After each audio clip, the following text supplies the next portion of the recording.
Thanks for talking to us, John. This election, from the way I can look at it, is something very, very important. I can't remember in recent history where the election is run on such a various of program in the part of the election, particularly the program that could affect tens of thousands of working people in this country. We have had 10% pay cuts, with the 0 contracts, and also low paid, which is significantly affecting working class majority. There are various statistics, but also particularly affecting the Black and Asian populations. And can you outline some of the policies that you are saying that you will bring about? Okay, there are some hard facts. For the last nearly 10 years now, since the economic crisis of 2007, 2008, people have had a 10% pay cut. It's a lot of your pay to earn. At the same time, the economy now, we know now, is, well, it's growing, but growing slowly and falling back a bit. But even with the only developed country where the economy is growing, but wages are stagnating and falling back. Why is that? Well, it's because basically people have, when they go to work, they're being exploited. Many of them are being exploited. And it's what you've mentioned. Many people now, there's 1 million people on 0-hour contracts. There used to be, 20 years ago, 2/3 of our population, well, nearly 80% in the end, their wages were negotiated through collective bargaining by their trade unions. That's gone, only 20% get that now. And in addition to that, we've had cutbacks in our public services, so that large numbers of people who were directly employed are now, well, employed through agencies and haven't got secure employment. So what we're saying is first of all, people need a decent wage. And that means, well, our argument is £10 an hour by 2020. It's not asking the earth, but we're saying also that there might be people working in small businesses where the small business finds that tough, but we'll support them through an employment support allowance.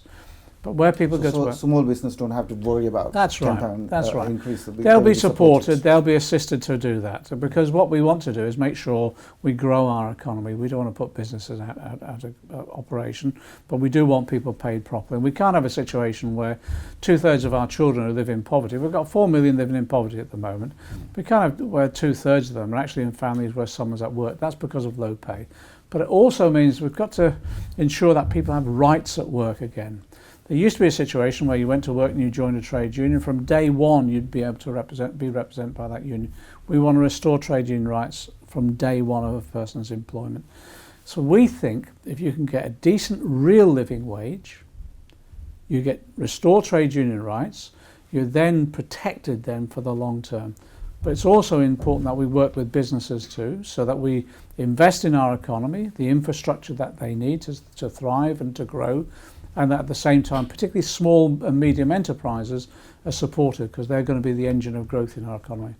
So you're talking about supporting the trade union as of repealing the Trade Union Act at the moment by the Tories, that also the public sector pay cap and all these things? Well, what's happened at the moment is that people are on low pay because trade unions have been undermined by this government. Conservative governments have always restricted the trade union rights in this country. Now, again, we're not asking for the earth. We're asking for the same trade union rights in this country as there are right the way across Europe. What we're finding is that companies leave this country, close their factories down, because it's easier to sack someone in this country than it is in the rest of Europe. So we're saying we just want the same trade union rights as there is in the rest of Europe so that people can be protected. That does mean scrapping the Trade Union Act because it was an attack on trade unions. But in addition to that, we want to make sure that people are properly represented at work through their trade unions, and that trade unions are involved more and more, as they are in places like Germany, and decision making in the big corporations. Very good. I mean, you're talking about poverty and a unprecedented level of increase in poverty, and Theresa May was asked Andrew Marr show about a nurse going to a food bank. Yeah. Her reply was that there are complex reasons for why nurses are going to a food bank. What would be your answer? There's no complex. And also, what are these complex? Okay, there's no reasons? complex. There's no complex reasons. The complex reason is simple. It's the fact that nurses haven't had a pay rise for a number of years. In fact, the Royal College of Nurses, which represents them professionally, They said nurses' pay has been cut by 12% over the last 7 years. That's because of this government's policy. This idea that you cap nurses' pay and public sector pay has meant people have fallen behind. And when inflation starts lifting, particularly on foodstuffs, we're finding that people can't feed themselves. So I don't think there's ever been a time in this country where nurses have had to, in full-time work, have had to go to food banks to survive. That's unacceptable. We'd scrap the pay cap and make sure that people's wages are properly negotiated. It does mean that you have to fully fund those public services, and the way we would do that is have a fair taxation system. We now know, even the government has admitted, that there's a tax gap of over £34 billion. That's companies and rich individuals not paying their taxes. We'll tackle tax evasion and tax avoidance. It's on an industrial scale in this country. We'll tackle it.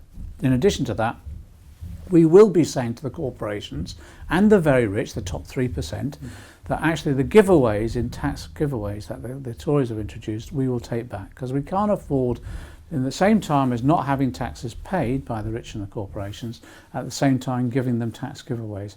That's why our public services are underfunded. Yeah, I mean, that's another question related to this in relation to increase in poverty is the young people, students particularly, not able to get education, particularly in the poor areas, Black and Asian areas, and particularly they can't go to university because of the high tuition fees and so on. I know that you said in your May Day speech that you're going to scrap tuition fees and end school cuts and etc. etc. But it would be an enormous boost to these young people. But in the past, there is a history of Liberal Democrats promising something, taking a U-turn, and they have Liberal Democrat Party become completely unpopular because of that. Conservative Party has no idea of any policy of reversing this and so on. And it was introduced under Tony Blair in the Labour government, and the Labour government, now the person who introduced these things, also saying that vote Conservative, and I would like to also comment on that, but also what's the guarantee you can give that you're going to definitely implement it when you come back? Okay. When you become remember Jeremy Corbyn, who's now the leader of the Labour Party, and we both voted against the introduction of tuition fees because I didn't believe it was fair, loading young people with high levels of debt. And we're talking about young people leaving university now with 30, 40, 50,000 pounds worth of debt. Interestingly enough as well, about half of that debt doesn't even get paid back anyway. It's extraordinary. So it's a system that's not working. So we will scrap tuition fees. But in addition to that, what we want to do is make sure that we invest in education again. The school cuts that have gone on, the worst that we've seen since the 1970s, so it goes back a generation since we've seen school cuts like this, teachers' jobs going, teaching assistants' jobs, children's centres closing. We'll reverse that and we'll make sure education is properly invested in. We want an education service that is free throughout life, from childcare into primary and secondary school and then on to university. But also what the Tories did as well is that they introduced, we used to have apprenticeship training and people go on to further education and that was free. They've introduced loans now. So again, it's burdening young people with debt again when they desperately need to train for the skills that they want. So we want free education throughout life. We believe we can afford it if we have a fair taxation system. Another point of concern is the immigration and asylum policies. You have said that you will guarantee the immigration citizenship for the European national living in this country, which is a very important policy because a lot of, for example, Tamil community here, they have relatives, scattered families, they live here, and it's quite relief is that when they hear that. But also linked to that is also the refugee crisis. Yeah. There's many people living. There are 3,000 children at the border, and also many living here also for 16 years, 10 years, and so on. And they were in a very difficult situation. What would you kind of say to what's your policy regarding these things? Let's be absolutely clear. What we've said, for EU citizens living here, their rights will be protected. We will not negotiate their rights the way Theresa May is doing at the moment, using them as pawns in some negotiation with other EU leaders. And we've been talking to the other EU leaders as well, Socialists and Social Democrats, where we have a good relationship. They just want to resolve this matter quickly, and at the same time they want to resolve the matter of UK citizens in Europe. That could be easily done, and that would be done very, very quickly when Labour is elected. That's the first thing. We've always believed in a fair migration system. That means recognising, in particular, as we did, we campaigned for the Tamils, that there are people who've come here who cannot return to their countries of origin because of the risk of doing that. And if you remember, Jeremy Corbyn and I were among those, well, there was very few MPs that were there, but we were among those MPs that campaigned hard when we saw the significant deportation of Tamils back to Sri Lanka, some of whom disappeared, went missing as a result of this oppression and persecution that was going on there. So we want a fair taxation system to ensure that we can afford all our public services, but at the same time you've got to remember that the Tamil community that has come here has been extremely industrious, works extremely hard, pay their taxes, and in that way contribute towards our society. Therefore, if you have a fair immigration system, you're actually ensuring that those who want to contribute towards our society are properly protected here. Well, yes, I do remember meeting you in many meetings and many places where you have defended and you have a good reputation among the Tamil community, because of one of the key demands that come up recently because of the current government policies on immigration and so on.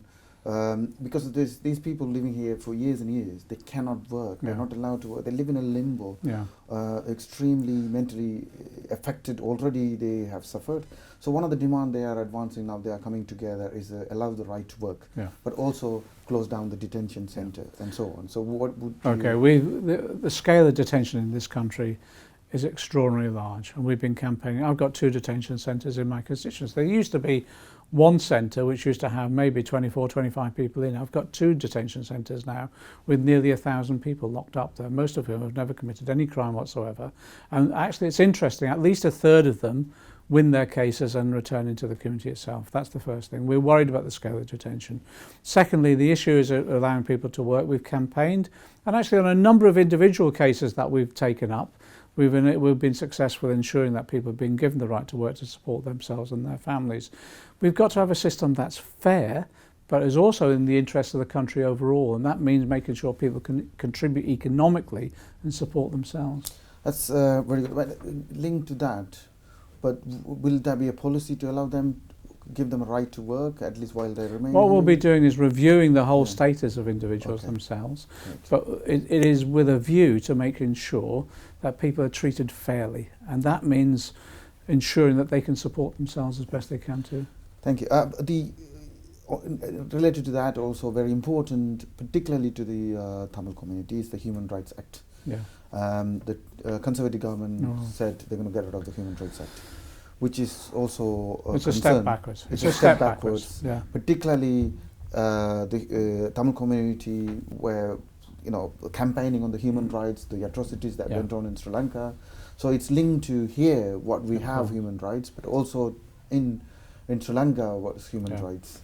So what you say here, but also I'd like to listen to you about what would you do in your government if you know that when you're in power that in Sri Lankan government is abusing human rights and freedom of press is not respected and so on. What kind of concrete action? The most important thing is to ensure that we secure the human rights legislation in this country and it is not undermined. That's the most important thing for us in terms of protecting human rights here.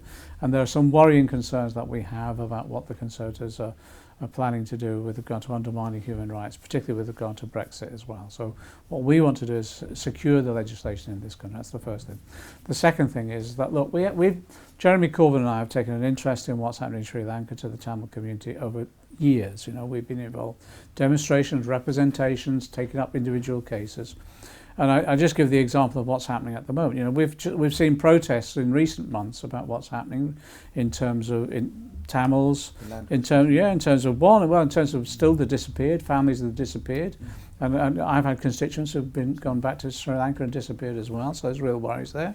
We've had concerns about the removal of land from people and not being able to get access to their homes again.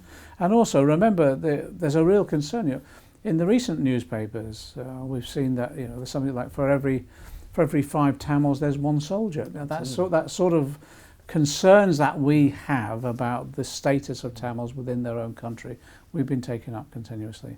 The worry also is that the investigation of the war crimes that went on is dragging on another 2 years extension of the work that they're doing. I think that's unacceptable. As a government, a Labour government will always uphold the human rights as part of central to its foreign policies. And what we'll make sure that we do is expose what happens in terms of abuse of human rights, put pressure on those governments that are, make sure we raise these issues through the United Nations, but also we'll make sure that, one, we do not trade in terms of military regimes, we do not trade arms, or we do not give them material assistance. So if we know that there is an abuse and all these things taking place, you will not do that? We won't, no. Well, we've made that clear in our campaigns, for example, with regard to Saudi Arabia and exposing what's happened on there.